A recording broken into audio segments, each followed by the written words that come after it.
What's up, guys? We are back once again, and we're going to be doing a movie review, finally, of The Seven Deadly Sins, Grudge of Edinburgh. Now, again, this movie I was really looking forward to for The Seven Deadly Sins. I got into Seven Deadly Sins rather late, and I was kind of wondering where exactly this was going to take place and what kind of characters we were going to meet and everything of that nature.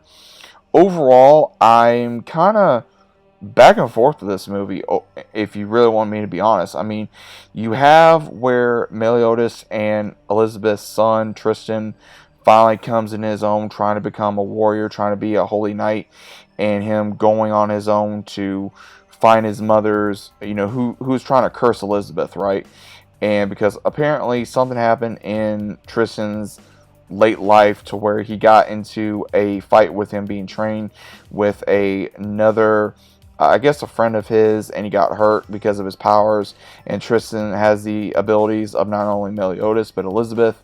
And what happens is when one night when Elizabeth is cursed, not sure who is cursing her, Tristan goes out on his own to find out who is cursing her and what's going on. Now we do see familiar faces return. We see Deanne, we see Bond, we see Meliodas, we see Elizabeth, we see Gunther, and a couple others, right? Now, again, I will say this. Overall, Bond, you guys should know Bond is my favorite character. Now, I do think Bond and the one that he got with, I'm trying to remember her name, I think they had two sons, because we do mention one by the name of Lancelot, which is, come to find out, the same kid that Tristan was training with and got hurt, unfortunately, with. Now, also, the one that is doing that is like the main villain is Edinburgh, who is the one that was one of the four main knights in, I think, one of the kingdoms, and he was jealous of one of the ones in his one of the knights that allowed a goddess to take over him, and he saw what happened, and he does not like the goddesses or the demons or any other race, so he took over another kingdom, and he's wanting to make another kingdom where it's just humans. He's wanting to eradicate any other species, whether it be fairy, giants, demons, angels, whatever. So that's pretty much what's going on in this entire movie. Now, overall, I do say I like the movie.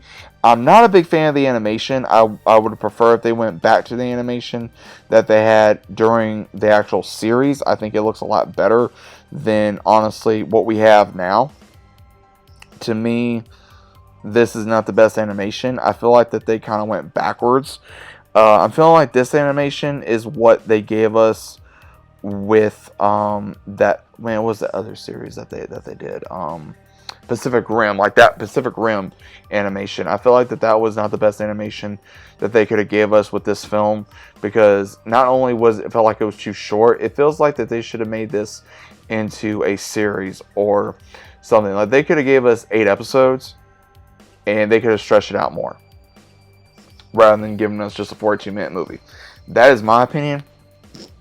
Overall, I'm looking forward to seeing this new Archer Fairy, who possibly could be Bond's son, because he acts a little bit like Bond. You can tell with his eyes as well. And of course, with Lancelot, you can see that is Bond's child of him and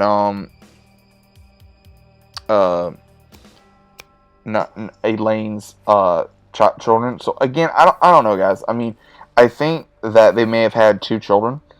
We know Meliodas and Elizabeth had a son as well. So Gunther, we know he didn't have no children. You know, Escanor, he's gone. Merlin, we don't know what happened to her. I think overall for King, we don't know exactly. We saw him, but we didn't see him fully. So we know him and Deanne had children, and I think that one of the kids we may have saw in the movie, but I'm not exactly sure. So overall, it's going to be very interesting to see where they're going to be taking Seven Deadly Sins. But overall, I did enjoy the movie. I was just kind of hoping one to be a little bit longer, better animation, and a little bit more to kind of give rather than what we got. So overall, like I said, decent movie, but probably not the best, not like the other movies. So overall, guys, let me know what you guys thought about it. Do you guys seen the movie? Are you still waiting? Or did you not like it? Did you hate it? Was it good? Did you love it? Either way, let me know your thoughts about it down in the comments down below. If you guys are new to the channel, I'll see about subscribing. Leave a big fat like on the video if you guys enjoyed. And as always, I'm seeing you on the very next one.